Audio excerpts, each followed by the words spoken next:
I know these questions get asked in real time. I'd love to know what recourse with the league there would even be. Well, there's nothing you can do.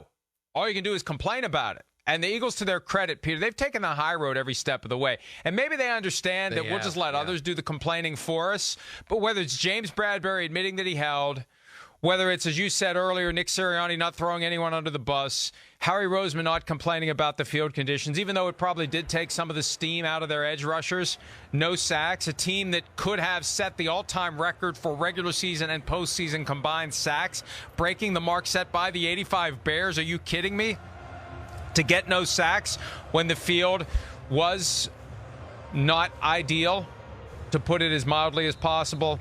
I respect the Eagles for not making a bigger deal about it, because they easily could have been shouting from the rooftops that they got screwed by this playing condition at State Farm Stadium. But Howie Roseman's exactly right. I would have thought, yes, he was a big man to not make a big deal of it. But and the fact is that, if you're Frank Clark, you can say the exact same thing that Hassan Reddick says.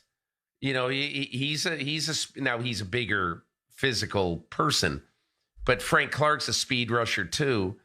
Hassan Reddick's a speed rusher, so obviously they're going to be affected. And somebody told me this after the game in the Kansas City locker room, that just because for the second half fewer people slipped, what that is a result of is a lot of the players who have speed putting on the longer cleats. And when you put on the longer cleats, what it does is it makes you slightly slower, because your cleat is digging into the turf a little more deeply, so it can make sure that you grab, and when you try to turn a corner, you can turn a corner. But because you're digging a little bit more deeply, you're not going to be able to get around the edge with the same speed as you could with the smaller cleats. And I know that that's a very technical thing, but the fact is that both teams are going to have the same difficulty, and both teams have speed players who are disadvantaged by the condition of the field. I would love to know, and even though I was in a scrum around him post-game, I'd love to know if Kadarius Toney changed his cleats at halftime or at some point during the game. Because on both his... Did you notice, by the way, Mike, on the NFL Films version, the highlight that they tweeted out of the Kadarius Toney touchdown, that Travis Kelce, said to him, control, right before the snap of the ball. And I think, now that I think of it, what I believe is, hey, listen, don't slip. Even if you have to give up a little bit of your speed, stay under control. And obviously he did. But I think that it's exactly the same for both teams. So anybody crying about it, I don't mind crying about it, but don't say it was a difference in the game, because both teams had the same disadvantage.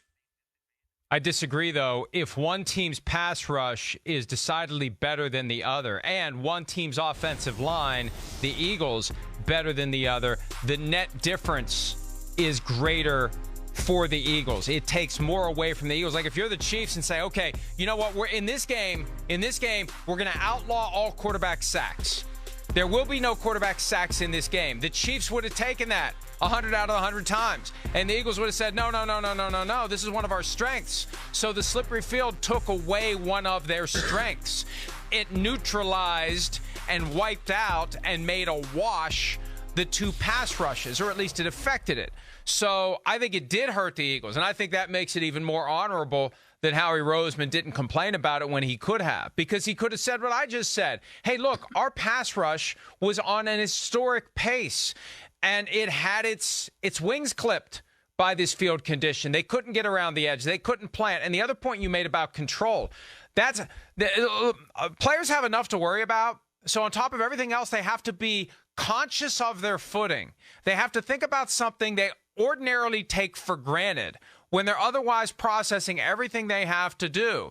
And Kadarius Toney was able to pull it off in that moment, maybe thanks to the reminder he got from Travis Kelce. But you shouldn't have a situation in a Super Bowl when you're not playing in the elements, where weather isn't a factor, where it should be as pristine as any football field is ever going to be.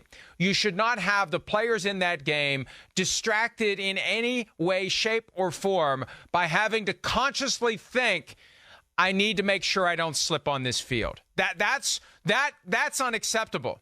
It's smart that Travis Kelce said what he said. It's unacceptable that he had to. Well, okay, so it's unacceptable. What are you going to do? Stop the game and say, hey, we're not playing under these circumstances? No, you're not. Just play Peter, the game. You can expect the NFL to do more. You can expect them in the future and should have fairly expected them for that game. I mean, are you kidding me? The ultimate sporting event in America, which is creeping up worldwide, is a bigger and bigger deal. They're going to have that embarrassment of a football field. And again, to make the point that I made when we started down this path, they have to be loving it at 345 Park Avenue that we're talking about James Bradbury, Nick Sirianni, Kadarius Toney, and everything but the crappy field conditions. And I would have said the other word if we weren't live on Sky right now. That's the, and we shouldn't just shrug about it, because you know what? If we just shrug about it, it's going to happen again. We, on behalf of the fans, need to be pissed off about it, shouting about it, so it doesn't happen in Super Bowl 58, 59, 60, 61, 62. None of us should have to deal with that. The players shouldn't, the coaches shouldn't, the fans shouldn't. It should always be perfect in the Super Bowl. It shouldn't be a factor in the Super Bowl. It shouldn't be a factor in any game, really. I mean, I thought we were at the point where we had figured this stuff out. So, again. Well, I would just say this. I would just say this. It should have been the number one subject coming out of the game. All of everything that you say is true, but once you're in the middle of the game, what are you going to do? You're not going to do anything. I know. But look, I know. But listen, Mike. I will. Of course, the NFL is happy. There's these other bright, shiny objects to deflect from a horrible job done by, and again, look, I know that there's all these legendary stories done about George Toma, the sod god, and all that other stuff. But look, George Toma's role, I wouldn't necessarily call it a ceremonial role, but that's in essence what it is right now. He's not getting down and dirty, and he's not out growing the grass in Arizona, where this grass, this sort of hybrid, quote, perfect grass, that they got in partnership, I guess, with the PGA to some degree, was grown and developed and installed 2 weeks before the game. Someone is going to get to the bottom of why it was the worst field I've ever seen in a Super Bowl. But again, I hope so. Once you're out there, you just got to play in the game. And the time to raise hell about the field, obviously, you want to raise hell when you see that it makes it a less competitive game or a lesser game, which it did. Okay, but by that time, you do just have to play the game. Well, here's hoping it doesn't get swept under the rug and forgotten and just part of the chatter, that it stays at top of mind, that somebody does get to the bottom of it, and that we expect more from the NFL. The NFL expects plenty from all of us as it relates to our time, our attention, our focus, our commitment. I think it's reasonable to expect from the NFL a field that isn't an ice skating rink in the middle of the desert for the biggest game of the year. Hi, it's Mike Florio. Thanks for watching PFT on YouTube. Hit subscribe for the latest news and analysis from Pro Football Talk.